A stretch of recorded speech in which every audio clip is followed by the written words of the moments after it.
त्यानंतर फायनल अकाउंटमधला तिसरा भाग बॅलन्स शीट, याला मराठीमध्ये ताळेबंद म्हटलं जातं। मुळात बॅलन्स शीट हे स्टेटमेंट आहे, अकाउंट नाही आहे। बॅलन्स शीटबद्दल काही महत्त्वाच्या गोष्टी ज्या तुम्हाला माहिती नसणार आहे। बॅलन्स शीट हे स्टेटमेंट आहे, अकाउंट नाही आहे। जरी बॅलन्स शीटला दोन बाजू असल्या, पहिली लायबिलिटीज आणि दुसरी असेट, तरी जनरली अकाउंटमध्ये पहिला डेबिट असतं मग क्रेडिट असतं। बॅलन्स शीटला उलट आहे, पहिला क्रेडिट मग डेबिट। म्हणजे बॅलन्स शीटची लायबिलिटी बाजू ही नेहमी क्रेडिट असते आणि बॅलन्स शीटची असेट बाजू नेहमी डेबिट असते। बॅलन्स शीट हे स्टेटमेंट असल्यामुळं कुठंही डेबिटला टू येणार नाही किंवा क्रेडिटला बाय येणार नाही, टू बाय असं येणार नाही आहे। तर त्याच्याऐवजी प्युअर फक्त एंट्रीचं नाव लिहिणार आणि त्याची अमाऊंट लिहिणार। तर लायबिलिटी म्हणजे देणं किंवा कर्ज।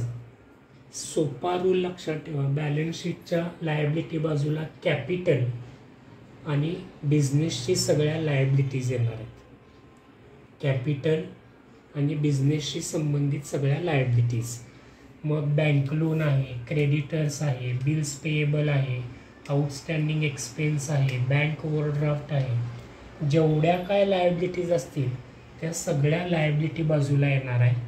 आणि कॅपिटल म्हणजे मालकानं बिझनेसमध्ये गुंतवलेलं कॅपिटल, मालकानं वेळोवेळी बिझनेसमधनं काढून घेतलेली रक्कम, ज्याला आपण उचल किंवा ड्रॉइंग्ज म्हणतो। आणि आधीच्या अकाउंटचा जो प्रॉफिट अँड लॉस अकाउंट आहे त्याचा जर नेट प्रॉफिट आला असेल तर तो कॅपिटलमध्ये आपण ॲड करणार आहे, नेट लॉस असेल तर वजा करणार आहे। तर ह्या इनर कॉलमचा वापर ह्याच्यासाठी केला जातो, एखादी अमाऊंट आपल्याला ॲड करायची आहे, एखादी अमाऊंट आपल्याला लेस करायची आहे, तर ह्या सगळ्या ॲडलेसची प्रोसेस इनरला करून फायनल अमाऊंट बाहेर घेतली जाते। तर लायबिलिटी बाजूला कॅपिटल आणि बिझनेसच्या सगळ्या लायबिलिटीज। आता उलट असेट बाजूला ऑल असेट्स लेस डेप्रिसिएशन। असेट्स सगळ्या घ्यायच्या आहेत आणि त्यातून डेप्रिसिएशन किंवा जीज वजा करून या पर्टिक्युलर इयर एंडिंगला त्या असेटची असणारी किंमत लिहायची। असेट म्हणजे आपण building, machinery, furniture, car, computer, debtor, bills receivable, cash, bank हे सगळं घेणार आहे। तर असेट कशा ओळखायच्या? कॅश बँक सोडून building, machinery, furniture, car, computer ह्या अशा वस्तू आहेत की ज्या आपण वन टाईम खर्च करतो त्याच्यावरती आणि त्याचा लॉंग टर्म बेनिफिट घेतो। तर अशा असेट्स ओळखायच्या असतील तर वन टाईम एक्सपेन्स पाहिजे आणि लॉंग टर्म बेनिफिट पाहिजे, तर त्याला असेट म्हटलं जातं। ऑल असेट मायनस डेप्रिसिएशन, असेटमध्ये building, machinery, furniture, car, computer, debtor, bills receivable etcetera येणार आहे। आता असेट बाजू आणि लायबिलिटी बाजू जर टॅली म्हणजे टोटल केली तर जेवढी असेटची टोटल येते तेवढीच लायबिलिटीची टोटल यायला पाहिजे।